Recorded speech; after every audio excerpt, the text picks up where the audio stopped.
En las columnas de filosofía y política de estas semanas hemos abordado algunos de los capítulos que estamos trabajando sobre democracias desafiadas en el siglo XXI. Trabajamos lo de Brasil en enero, trabajamos lo de Perú en febrero. Y hoy quisiera abordar, para de fogón en fogón, lo que tiene que ver la relación entre política y derecho, derecho y política. Esto que se habla de la judicialización de la política y la politización del derecho. Tema que está impactando de manera muy fuerte, no solo en América Latina, digamos, ¿no? Lo hemos visto también en Estados Unidos, lo hemos visto en Europa. La tensión entre estas dos esferas, cuando pierden el equilibrio necesario y a la vez el reconocimiento de la dimensión política del derecho y la dimensión jurídica de la política. Y a explicar por qué, sin entrar en un tema teórico de filosofía del derecho, parece claro que la práctica que ha devenido en los hechos que están sucediendo en el caso de Uruguay, que es lo que quiero fijarme, esto en Argentina, en Brasil, se ha visto también de manera muy fuerte en distintos lugares de América Latina, estamos viendo que el hecho de lo que ha implicado una manera de comprender el alcance de algunos delitos cercanos al ejercicio del gobernar, que es el caso de Astesiano, ya juzgado y condenado a 4 años de prisión por corrupción, por haber ejercido un rol valiéndose de la estructura pública. El sistema político, en su condición del gobernar, tiende a relativizar, tiende a descontextualizar por las implicancias entonces políticas y de responsabilidades, y la fiscal,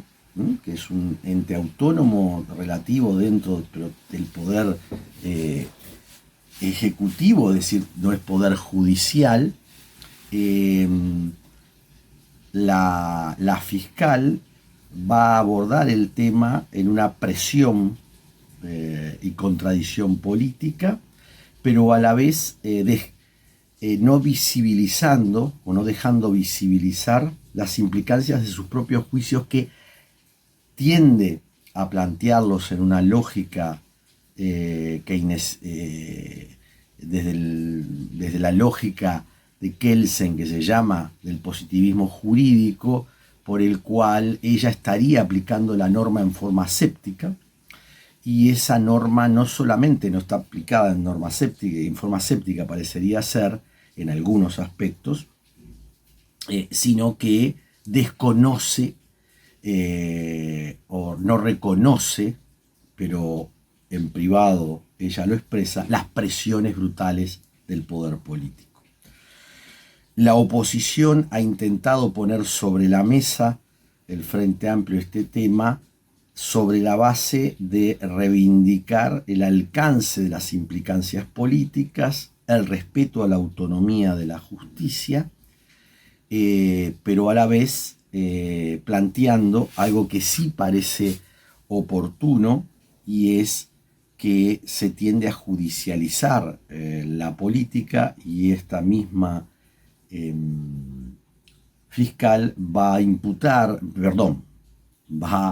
a denunciar a el presidente del Frente Amplio, actores de la prensa, como que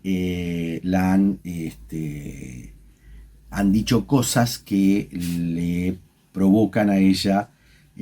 una reacción. Esto lo vimos en Brasil. Un fiscal que construyó todo un discurso en torno a la corrupción, en torno a Lula, lo hace entrar preso, más allá, y esto yo creo que es claro, ¿no?, de lo que la justicia pueda constatar y que debe tener su autonomía. Pero lo que estamos hablando acá es cuando comienza a utilizarse los instrumentos de la justicia para hacer política y negar que esto se está haciendo así,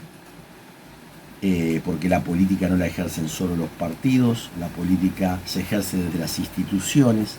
desde los lugares de poder, desde lo instituido. Y a la vez, cuando la política tiende a encuadrar desde los lugares de poder o desde los lugares institucionales en función de encubrir. Y por tanto, la esfera de la política que hace a la cuestión del poder, que hace a la cuestión de la expresión de la ciudadanía, debería serlo, la expresión del demos, ¿sí? Y que por tanto tiene que ver con el sentido del gobernar, invade la norma, invade lo jurídico, termina minando las bases de la convivencia y pone bajo sospecha al propio sistema democrático y a la autonomía de las instituciones. En última instancia es la política la que debe hacer las distinciones, y el derecho debe preservar la autonomía sin la idea aséptica, que no es real, puesto que la norma surge por un hecho político, histórico, que ha constituido una forma del convivir. Y el hecho es que la política en Uruguay era reconocida por no quedar inmiscuida en forma no solo explícita, sino directa con la corrupción o con los mecanismos de manipulación que terminan trastocando un discurso hacia la ciudadanía que hace que todos son lo mismo. Y por tanto, esta primera intervención, en la cual luego vamos a invitar a expertas y expertos sobre los temas de la relación política y derecho, que nosotros abordamos en nuestras clases de filosofía del derecho o historia de las ideas, pero que nos parece que para que logremos tener también la opinión, el análisis de qué es lo que está sucediendo en lo concreto, en lo que es la politización del derecho y la judicialización de la política, que termina haciendo que se crispe todo y se lleve a juicio y se lleve a desconocer que si un hecho es realmente un delito, debe ser expresado para hacer que no se manche todo el sistema político. Pues bien, este tema está sobre la mesa, ya no solo en toda América Latina, sino en Uruguay, y el que se pervierta es lo peor que puede suceder, y por eso hay que comenzar a analizarlo.